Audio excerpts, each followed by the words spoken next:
Okay. Good morning po, good afternoon, good evening po sa lahat na nakikinig po ng lesson na ito. So, depende po ulit sa oras na pinapakinggan nyo to. So, itutuloy lang po natin yung lesson natin sa Discipleship 2.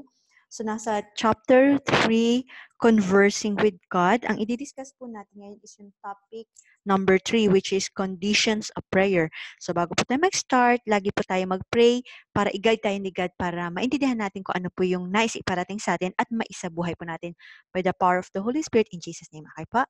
So, dear Heavenly Father, by the power of your Holy Spirit, in the mighty name of your only Son, Jesus Christ, we worship you, we adore you. We thank you, God, sa another opportunity po na makapag-aral po ng inyong salita because every time, God, you teach us po, all the more that you bring us closer into your heart, Panginoon ko.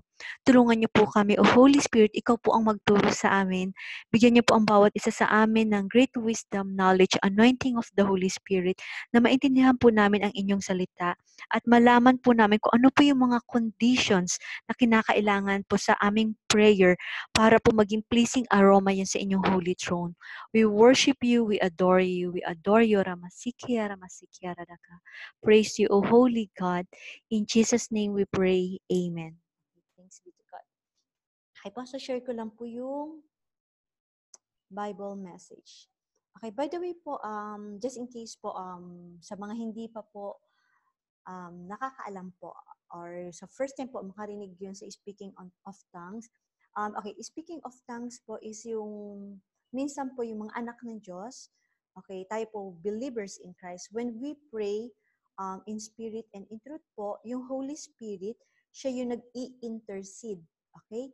So there are prayers that hindi po natin alam kung paano pag-pray, yung Holy Spirit, siya po yung nag-connect sa atin kay God.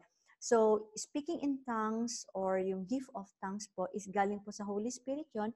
So, it's ang iba po naman po ang tawag nun is heavenly language. Okay? So, communicating with God. So, wag po tayong magulat or wag po tayong maano. So, nangyayari po yan. Saka, minention naman po yun sa Bible. Okay po? So, all glory to God. Okay po? So, next is, ito po yung magiging topic natin. So, yung conditions of prayer. Okay, conditions of prayer. So number 7, what are the conditions we need to do as we pray in the following verses? Ano daw yung mga condition na kailangan nating gawin kapag nagpipray tayo? At makikita natin yan sa Psalm chapter 66 verse 18, Matthew chapter 21 verse 22, John chapter 15 verse 7, John chapter 16 verse 24, 1 John chapter 5 verse 14 to 15. So 1, 2, 3, 4, 5. Okay, so kung meron po kayong manual, so I suggest po na sabayan niyo po ako na sagutan natin yung mga katanungan. And most especially po is sabay po tayong magbasa ng Holy Bible. Okay, mga Bible verses. Pwede niyo po kunin yung Bible niyo para matatandaan po natin kung saan natin siya hanapin kapag kailangan na po natin, which is kakailanganin po talaga natin ang Word of God. Okay pa? So, punta na po tayo sa Bible verses. Direct ako na po sasagutin na. Sa tandaan po natin, kailangan natin malaman kung ano yung kondisyon na kailangan pa nag-pray. So, punta ako sa Bible message.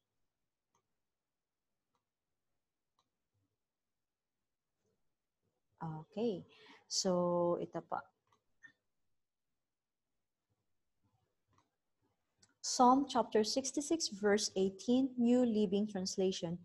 If I had not confessed the sin in my heart, the Lord would not have listened. So, ibig sabihin po pala, i-confess. Aminin natin kung ano yung kasalanan natin sa ating puso. Kasi si God, faithful siya. Lilinisin niya yung puso natin at patatawarin niya tayo when we ask for forgiveness. Okay po? At nakikinig si God sa prayer natin. Okay po? So, ano yung condition na kailangan natin pag nag-pray? Ito po yung sagot. Confess the sin in my heart. Okay, huwag po tayong mahiya mag-confess kay God kasi alam ni God lahat. Ang gusto lang ni God yung buong puso natin inaamin sa kanyang kasalanan at repent and sin no more. Huwag na po natin ulitin yun. I-pray natin, God, tulungan mo kung huwag nang magkasala sa iyo. Okay po? So, pakikinggan tayo ni God sa prayer natin. So, ito po yung sagot. Confess the sin in my heart. So, next po, sa Matthew chapter 21 verse 22, New Living Translation, You can pray for anything, and if you have faith, you will receive it. Mateo chapter 21 verse 22, ang salita ng Diyos, makakamit ninyo ang lahat ng inyong hingin sa panalangin kung kayo ay may pananampalataya.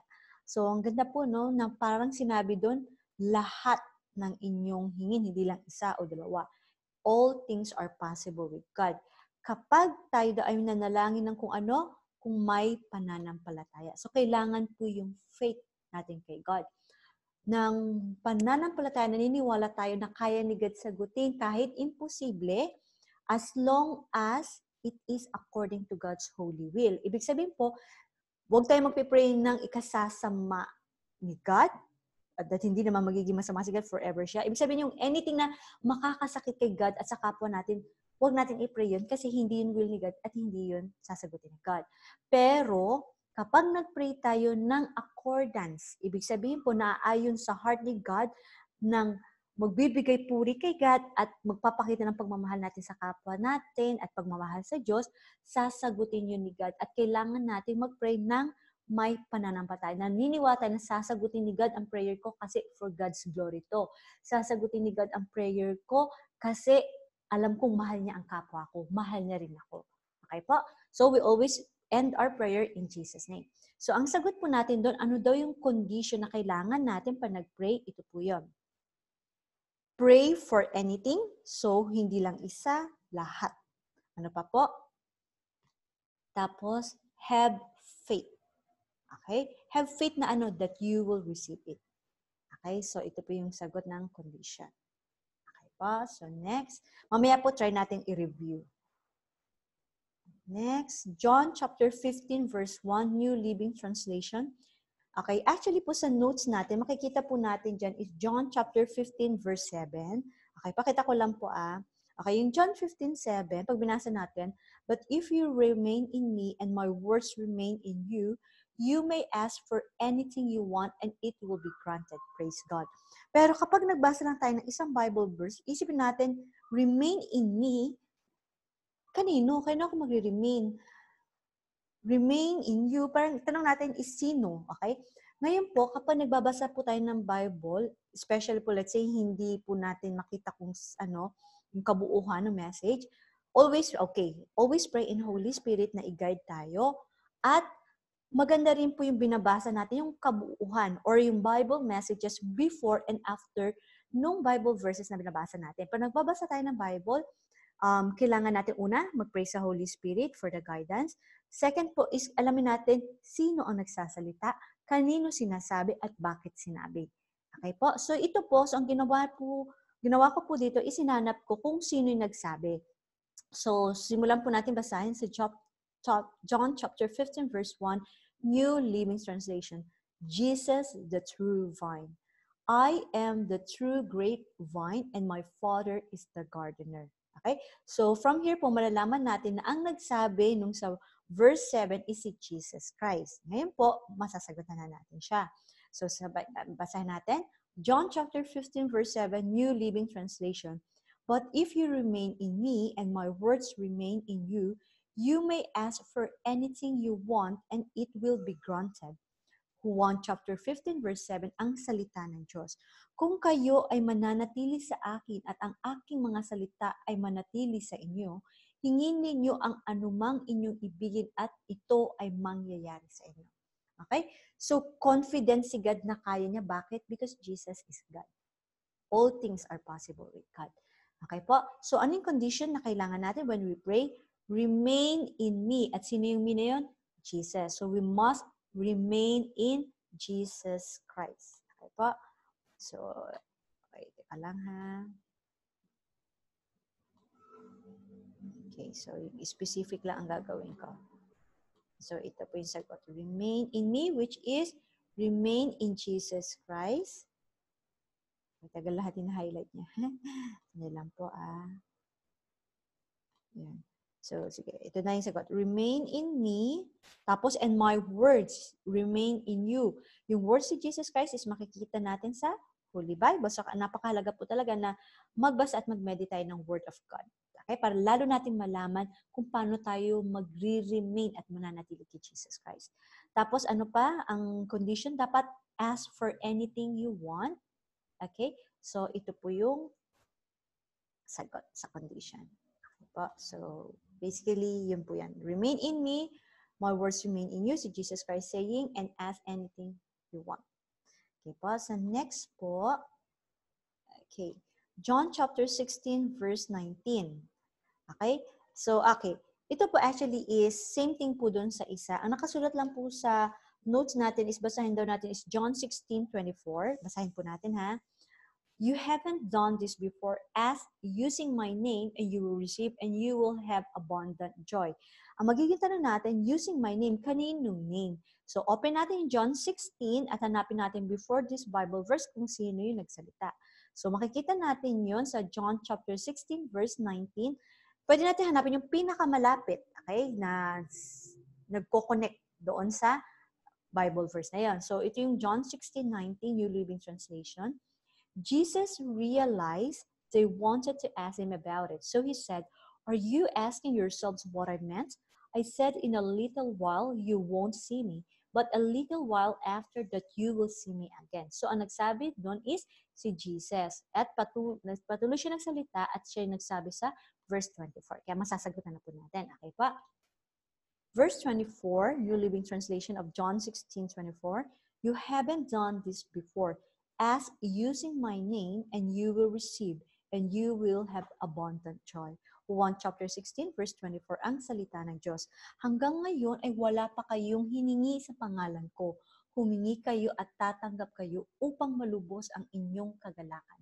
Napakabait ni Jesus Christ. Ang gusto ni God yung lubos ang kagalakan natin.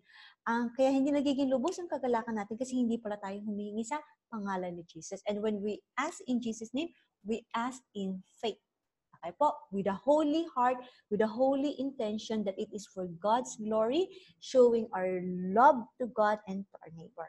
Love God above all and our neighbor as ourselves. Okay po? So, ang sagot po dito, yung condition na kailangan is ask using my name is or ask using Jesus' name. Okay? So, ito po yung sagot. Okay. So, try ko lang. Yan po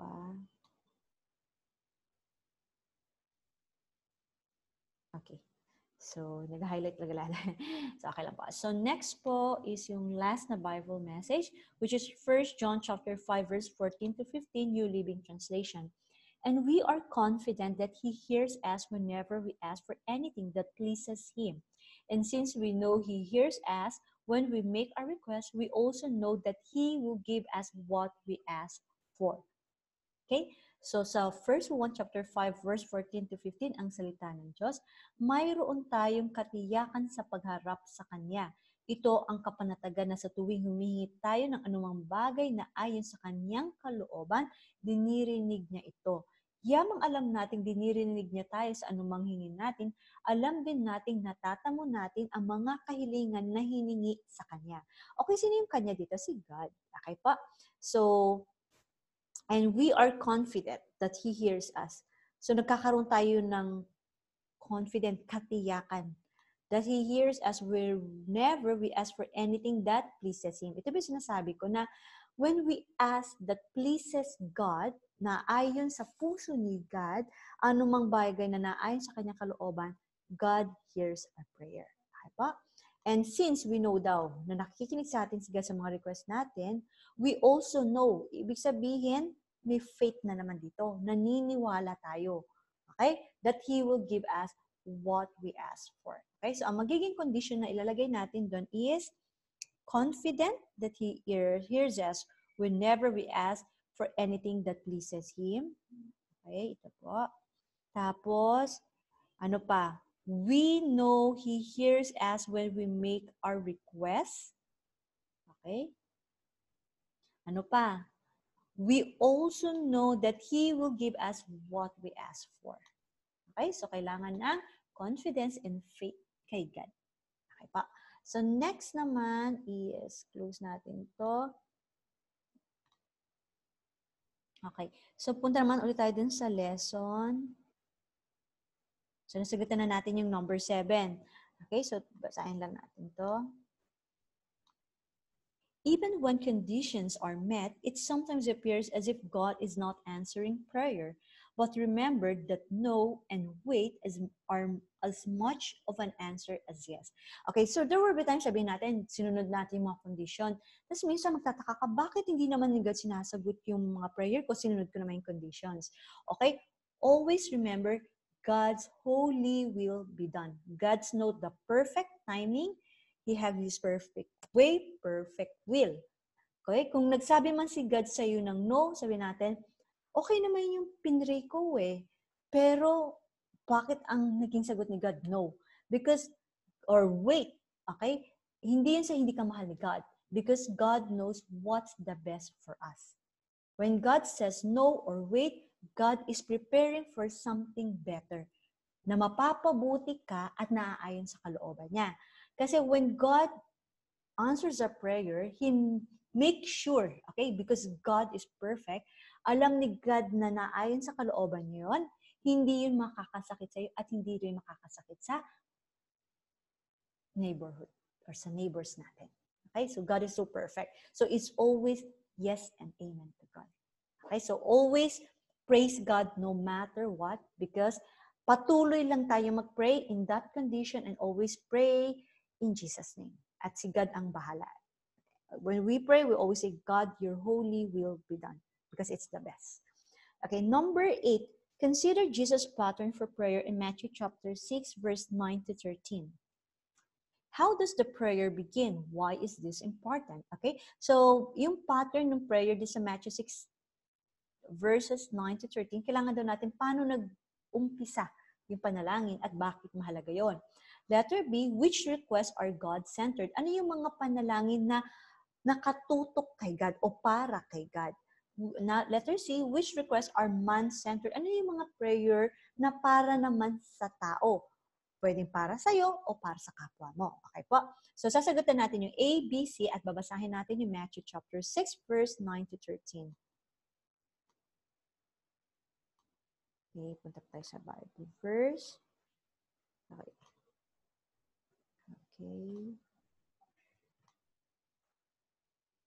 Okay, Matthew chapter 6, verse 9 to 13, New Living Translation. Pray like this, Our Father in heaven, may your name be kept holy. May your kingdom come soon. May your will be done on earth as it is in heaven. Give us today the food we need and forgive us our sins, as we have forgiven those who sin against us.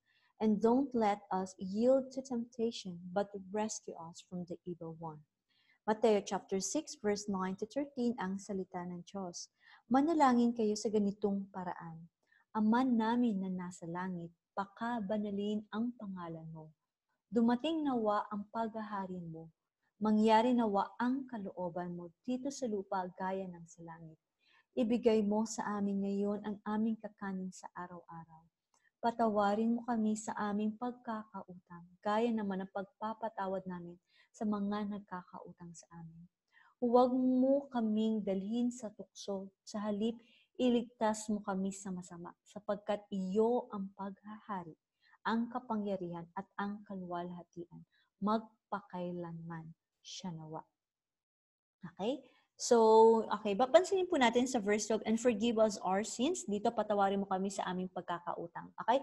Hindi po to literally na utang na yung ibig sabihin yung pera, hiniram. Okay?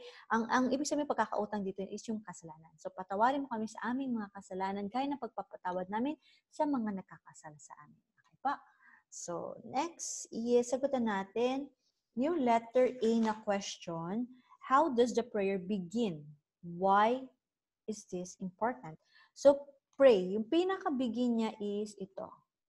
Our Father in heaven, may your name be kept holy. Okay? Or ito yung pinaka-umpisa. Our Father in heaven. We must begin our prayer addressing it to God our Father. Abba our Father. Our Father in heaven. Okay? So, ina-address natin bakit mahalaga yun. Kasi, okay, kailangan natin i-acknowledge that this prayer is addressed, is direct to God, our Father, our Creator. Okay po? Kailangan natin kausapin. Kasi di ba po, ang prayer is communication. Okay? Pakikipag-usap. So, kailangan natin i-address doon sa kinakausap natin. And sino yung kinakausap natin when we pray? It's God, our Father. Okay po? So, kailangan umpisa natin ang prayer natin, addressing it to our Father in heaven. Okay? Or God our Father or Abba Father. Okay? So, next is letter B. So, mahalaga yun ha, na yun i-address natin. Kasi, ina-acknowledge natin yung mahal natin ng Diyos. At nagmamahal sa atin ng lubos-lubos. Letter B, which requests are God-centered? Ibig sabihin, ano yung mga request of prayer dito na patungkol kay God o para kay God? Ito yun. Mag-start tayo dito. So, ito po yung yung sagot sa una. Start it with our Father in heaven. Sa letter A. Sa letter B, yung God-centered is, may your name be kept holy. Okay? Ibig sabihin, gusto natin pakabanalinin ni God ang kanyang pangalan kasi banal talaga si God. Ano pa? May your kingdom come soon. Ang kaharian niya ay pumasa atin. Okay? Ang kalooban niya. Okay? Ang paghahari niya ay dumating. Tapos, may your will be done on earth as it is in heaven. Ang kalooban niya ang mangyari. Okay? Ang masunod sa langit at sa lupa. Okay, so ito, ibig sabihin is yung God-centered. Bakit? Makikita natin your. Okay? Ina-address natin yun sa kausap natin, which is our Father in heaven. Ano naman daw po yung man-centered, yung para sa tao? Give us, ito yung para sa tao give us today the food we need. Ano pa? Humingi tayo ng everything kasi we need food, okay? Para mabuhay, pero sooner or later, malalaman din natin sa mga Bible verse na it's not only the food na kinakain natin, but it's also food for the soul, which is the Word of God. Okay? Pero dito po is literally the food we need. Okay? So, yung pangangailangan sa pang-araw. Ano pa yung man-centered? Forgive us our sins. Humingi tayong kapatawaran sa lahat ng kasalanan natin kay God. We have forgiven those who sins against us. Ano pa? Let us don't. Okay? Huwag natin kalimutan na ito Don't let us yield to temptation. Okay? So, ilayo niyo kami sa mga temptation, sa kasalanan. Ano pa? Rescue us from the evil one. Okay? Ibig sabihin, humingi tayo ng pagligtas ni God sa mga masasama. Okay? So, paano natin nalaman na man-centered siya? As. So, ibig sabihin, patungkol sa man. Okay pa? So, next is, i-review natin yung mga sagot. So, okay. So, ito po ang sagot. So, number 7, Psalm 66:18, confess the sin in my heart. Next. So, number 7, Matthew chapter 21, verse 22, pray for anything and if you have faith. Okay, so, dalawa yung sagot niya. Next po, okay, ito is John 15:7. Direct natin dito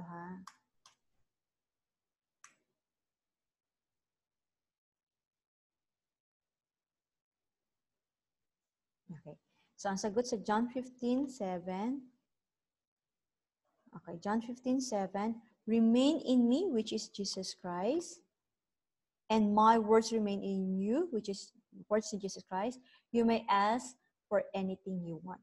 Nakita po yung sagot. So, next. Sa John 16:24.